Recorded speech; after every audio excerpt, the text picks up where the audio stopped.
Well, by far the most exciting form of fishing this past week has been the marlin bite. The South Coast has seen one of the best marlin bites in recent years. G'day guys, welcome to this week's Boss Outdoor Fishing Report. So our staff member Corey was out over the weekend. He got some footage, so it's straight to him for an on the water report. Absolute amazing out here at the moment. Straight off Merimbula, the marlin fishing. Today we're 4 for 3. There's boats out here everywhere. It's world class. Look at all the bait just bubbling around here. It's absolutely amazing. Well done, Corey. You're not wrong. That is some world-class fishing. We've seen multiple boats catch multiple fish all week last week. So yeah, great marlin fishing on the far south coast at the moment. That water has pushed down further south a little bit, so we've seen fish getting caught around Green Cape and stuff, and some really good numbers down there. So hopefully that water pushes back up with this southerly that we're getting today, and we get some bigger quantity of fish up here for the Tathro game fishing comp. So the marlin comp in Tathro is on over this weekend, Friday, Saturday, Sunday. So I'm sure we'll see plenty of fish caught in that comp. So as for the estuary fishing in Merimbula, still has been pretty good. The water temperature is quite warm. There is still a little bit of dirty water up in the top lake, so on the end of a run out tide, that water clarity will start to get a little bit more poorer, if you will. I generally find that that end of the run out down the front section here fishes really well. As that water clarity decreases, the fish start to bite a little bit more. Get some burley in the water. There's been plenty of bream around, and there's always trevally up and down the channel. You may even get the odd flatty along the weed edges as well. As for the top lake up here, there's still mulloway up there. The odd one or two, they're not super big fish, and they are moving around quite a lot. So like always, find those bait schools. If you find busting up tailor or something up there, underneath them there will be jewfish. So always keep in mind, they're always up there. So as for the inshore flathead fishing, I've had pretty good reports lately.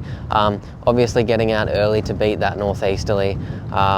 Most boats are back by around 9 o'clock. So if you're looking to get out in the flatties, that's your window between sunrise and about 9 o'clock when that wind gets up. Up towards Tathra has been fishing really well. In about that sort of 35, 40 metre range. Not massive fish, but definitely numbers there. And yeah, people bagging out before 9 o'clock. So the flatty fishing's pretty good.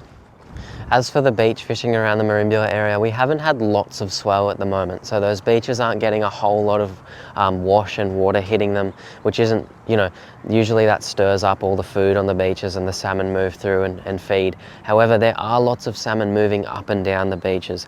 A lot of fish migrating from the north-south. Some schools even up to 1 kilometre long, so an entire beach could be filled with salmon. Like always, try and get a vantage point before you walk down and fish the beach. If you do see a dark patch moving slowly along the beach, it's probably a school of salmon. Cast lures at them. Bait fishing for them is probably not super effective when they're moving, because you might get 1 or 2 and then the school will be a couple hundred metres down the beach. It's much more effective to throw lures until you find them. So just like the beaches, the headlands will also see a lot of salmon moving up and down past them. Not just salmon, bonito, frigate mackerel, the odd small kingfish. We're at that time of year where all the little inshore pelagics start showing up. So bait will start stacking up in all those sheltered coves. We see a lot of garfish this time of year. The water's generally pretty clear and quite warm. So I think it's sitting around 21, 22 degrees around most of the headlands at the moment, which is quite warm. So your frigate mackerel here. Bonito, I've heard at Merimbula Wharf have been quite thick. So for those of you who love spinning the rock ledges and wharves for all those little pelagics, now's the time of year to do it. Another tasty critter that's around on the headlands at the moment, again in those sheltered little coves where the weed beds are, is squid. There's been lots of squid around, not super big ones, sort of that small sort of size, perfect eating size or perfect bait size if you love using fresh squid for bait. So get out there and chase a few squid. Well guys, that wraps up this week's Boss Outdoor Fishing Report. If there's anything else you need to know, whether it's fishing, camping, boating or anything else outdoors, come in store, see the team so we can hook you up.